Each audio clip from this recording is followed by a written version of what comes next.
Menyebut nama Komodo, seluruh orang di dunia pasti akan langsung teringat Indonesia. Ya, karena hanya di sinilah Komodo berada. Tepatnya di Taman Nasional Komodo atau TNK, Kabupaten Manggarai Barat, Nusa Tenggara Timur. Taman Nasional ini diresmikan pada 6 Maret 1980. Komodo ditemukan pada 1911 oleh seorang pria Belanda bernama Jack Carl Henry. Kemudian nama latin pun diberikan, Varanus komodoensis. Tentu penduduk lokal sudah mengetahui keberadaan Komodo jauh sebelumnya. Mereka menyebut Komodo dengan nama Orah. Menurut legenda setempat, Orah adalah anak putri naga. Potensi wisata TNK baru diseriusi pemerintah pada tahun 1971 dengan dibangunnya bandara di Manggarai, NTT. Akses menuju TNK sangatlah sulit.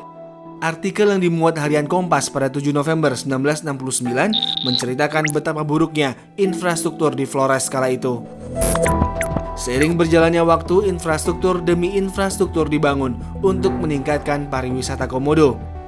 Dunia mengenal Cina dengan pandanya, maka Indonesia dikenal dengan Komodonya. Sayang, pemberian label ini menjadi bumerang bagi sang naga purba.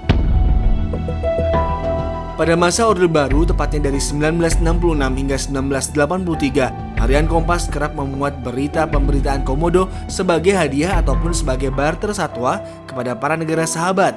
Bahkan, pada 1975, tim penangkap Komodo dikerahkan untuk menangkap 10 pasang Komodo sebagai stok hadiah kepada para kepala negara yang berkunjung. Pada harian Kompas 23 Oktober 1976 disarankan pemberian Komodo ini dihentikan.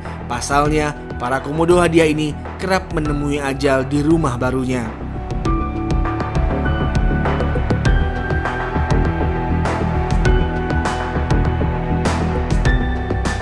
Tak mudah bagi sang naga purba untuk beradaptasi, sehingga ketika berada di lingkungan baru akan muncul masalah kesehatan. Contohnya, Komodo mogok makan, seperti yang terjadi di Thailand. Upaya perlindungan reptil ini sebetulnya telah dilakukan sejak 1915 ketika Kesultanan Bima menerbitkan peraturan yang melarang perburuan Komodo. Upaya perlindungan Komodo terus berlanjut, baik ketika masa penjajahan Belanda, Jepang, maupun ketika Indonesia telah merdeka. Namun Presiden Soeharto selaku pemegang izin bergeming, Komodo demi Komodo kembali diterbangkan ke berbagai negara. Memang naas nasib para dinosaurus ini, dijunjung tinggi tetapi diobral.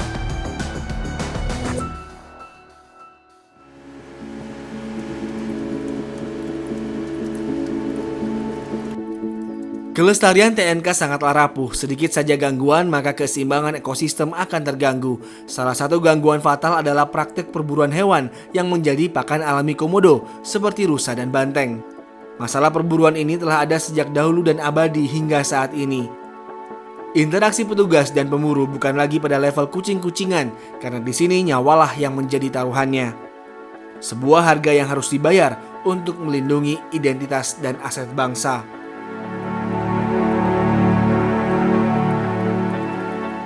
Pada 2008, TNK didaftarkan menjadi kandidat 7 keajaiban dunia. Harapannya nama Komodo akan semakin menggaung di dunia internasional dan jumlah wisatawan yang berkunjung semakin meningkat. Setelah mengalami berbagai polemik, akhirnya TNK berhasil menang dan masuk ke dalam 7 keajaiban dunia.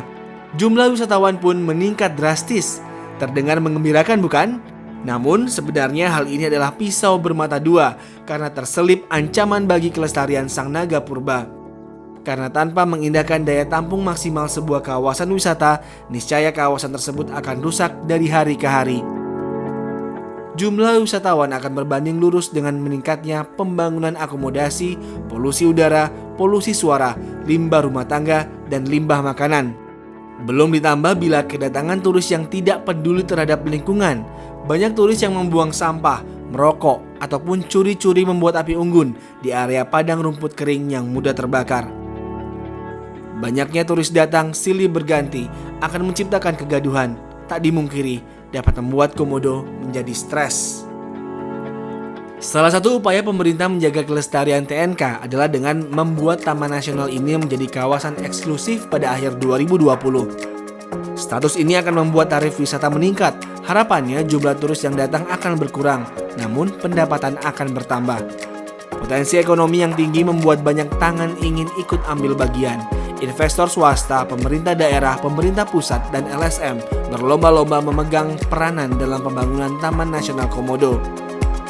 Semoga saja mereka tetap mengutamakan kelestarian komodo di atas perhitungan ekonomi.